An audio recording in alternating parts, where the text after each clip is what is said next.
The rain poured like punishment from the sky, sharp and unrelenting, soaking everything it touched. Through that storm stumbled Marissa barefoot, exhausted, and clutching her swollen belly, as if holding on to the last piece of hope she had left. Her lip was bleeding, her clothes torn, but the pain in her eyes spoke louder than any wound. She didn't know where she was running, only that turning back meant death. Every drop of rain blurred her vision. Every gust of wind seemed to whisper her fears back at her.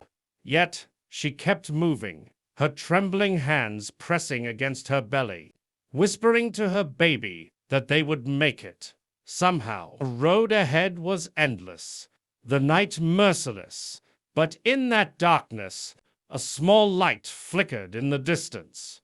A sign, a chance, a doorway to something she couldn't yet name, and she walked toward it. Through the curtain of rain, Marissa saw the flicker of a neon sign cutting through the darkness. The Devil's Disciples Bar. The name alone could have sent anyone running the other way, but fear had already taken everything from her except the will to survive. She pushed the heavy door open, and the sudden warmth inside met her shivering body. The noise stopped. Every face turned. Men with leather jackets, tattoos, rough eyes hardened by years of street life. The air smelled of oil, smoke, and beer, thick with silence now. Marissa stood there, drenched and trembling, a fragile figure in a world built on toughness. For a moment, no one moved. It was as if time itself held its breath, unsure whether this woman was a warning, a burden, or a test. But beneath the shock, something stirred, a faint, unfamiliar sense of compassion. Her voice was barely more than a whisper, cracking under the weight of fear and exhaustion.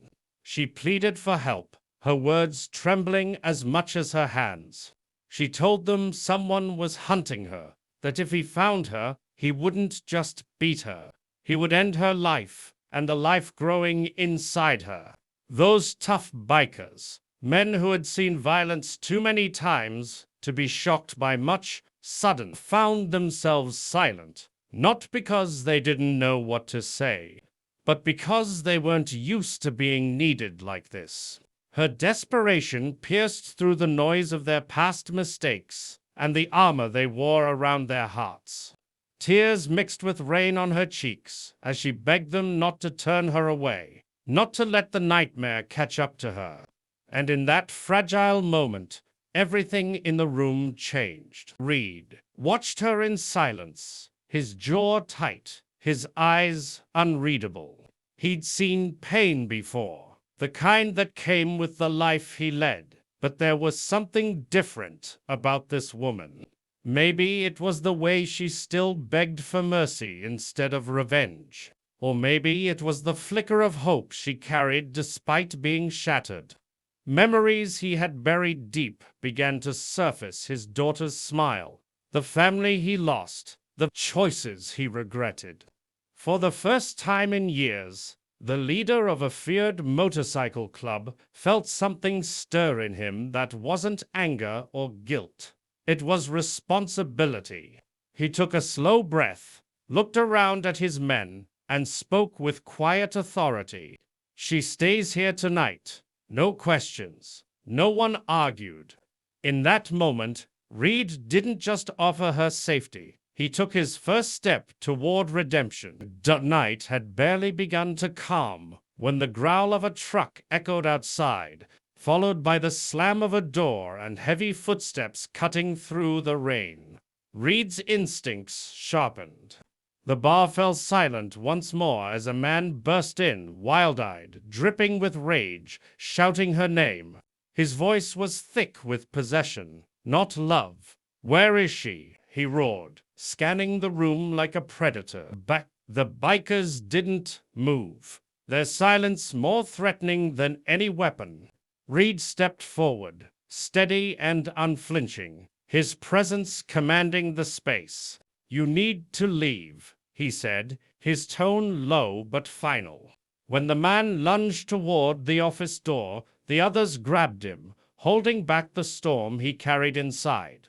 Reed's voice cut through the chaos, calm and cold. "Not anymore. You lost that right the moment you hurt her." And with those words, everything ended. For days passed, and the bar that once echoed with engines and laughter felt different, softer somehow. Marissa stayed until she could stand on her own again, the bikers watching over her like unexpected guardians. They fixed her car, shared their food, and even found her a safe place to go. When it was time to leave, she hugged each of them, men who weren't used to kindness, now standing quietly, unsure what to do with the emotion tightening their throats. Weeks later, a letter arrived. Inside was a photo of a newborn baby wrapped in a soft blue blanket. On the back, written in careful handwriting, were the words, "His name is Hope, because that's what you gave us." Reed held the photos the longest, his rough hands trembling slightly. He didn't just save a life that night, he rediscovered his own humanity.